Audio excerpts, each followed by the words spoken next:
যদি আমার একটা সন্তান যদি প্রতিবন্ধী হতো, যেটা আমি করতাম সেটাই আমি করবো ইনশাল্লাহ। অনেক মারাত্মকের সমস্যা, এই সমস্যা নিয়ে একজনের মানুষের বেঁচে থাকা এবং তোমাদের যারা বাপ মা আছে তাদেরও টিকে থাকা খুবই ডিফিকাল্ট। একজন লোকের একটা বাচ্চার মুখে যদি আমি কথা ফুটাতে পারি, একজন বাচ্চার মুখে যদি হাসি দেখতে পারি, সেটাই আমার জীবনের সার্থকতা হবে। তোমাদের আমার আসলে ঠিক প্রতিবন্ধী বলতে একটু কষ্ট হয়, আমি ওই শব্দটা ব্যবহার করতে চাই না। আমি যদি আজকে সত্যি কথা বলতে, যদি আমার একটা সন্তান যদি প্রতিবন্ধী হতো, যেটা আমি করতাম সেটাই আমি করবো ইনশাল্লাহ।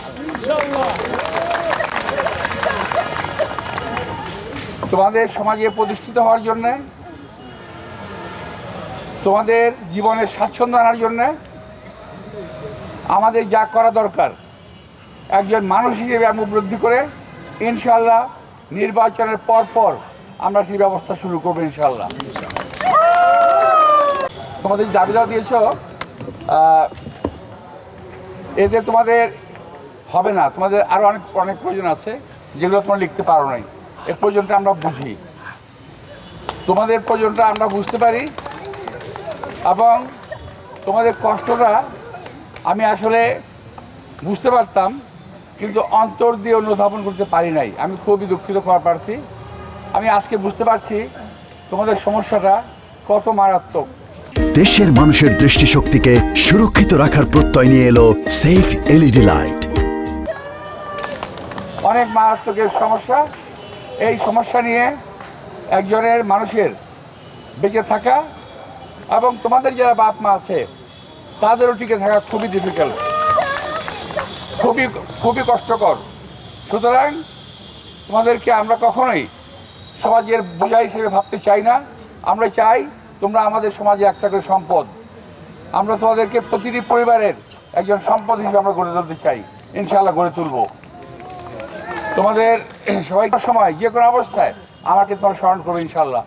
আমি তোমাদের পাশে এসে দাঁড়াবো। তোমাদের সবাইকে আন্তরিক শুভেচ্ছা এবং ধন্যবাদ। আমি অনেকে তোমাদেরকে বলছি ভোটের প্রচারণা করতে, আসলে আমি তোমাদেরকে করতে বলবো না করতে বলবো। যদি ভালো লাগে তোমরা করতে পারো, যদি কষ্ট হয় করার কোনো প্রয়োজন নাই। আমি বুঝতে পারছি তোমাদেরকে, যদি ভালো লাগে তোমরা করবে।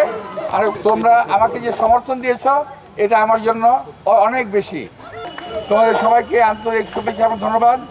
আমি আশা করছি আল্লাহর রহমতে। আরেকটা কথা বলছি, আমি বলতে ভুলে গেছি, যাদের চিকিৎসা করিয়ে এই অসুবিধা থেকে মুক্ত করা সম্ভব, যদি এমন কেউ থাকে তাদেরকে প্রয়োজন পড়লে সরকারিভাবে না হলেও আমি ব্যক্তিগত পর্যায়ে তাদের আমি চিকিৎসা করাবো, যাদের মুক্তি পাওয়া সম্ভব। আমি জানি না সম্ভব কি না, আমার জানা নেই এটা সম্বন্ধে, আমি এক্সপার্ট না। তো যদি সম্ভব হয়, আমি আবার বলছি, যদি সরকারিভাবে না হয় আমি ব্যক্তিগতভাবে কাজটি আমি করবো। যদি একজন লোকের একটা বাচ্চার মুখে যদি আমি কথা ফুটাতে পারি, একজন বাচ্চার মুখে যদি হাসি দেখতে পারি, সেটাই আমার জীবনের সার্থকতা হবে।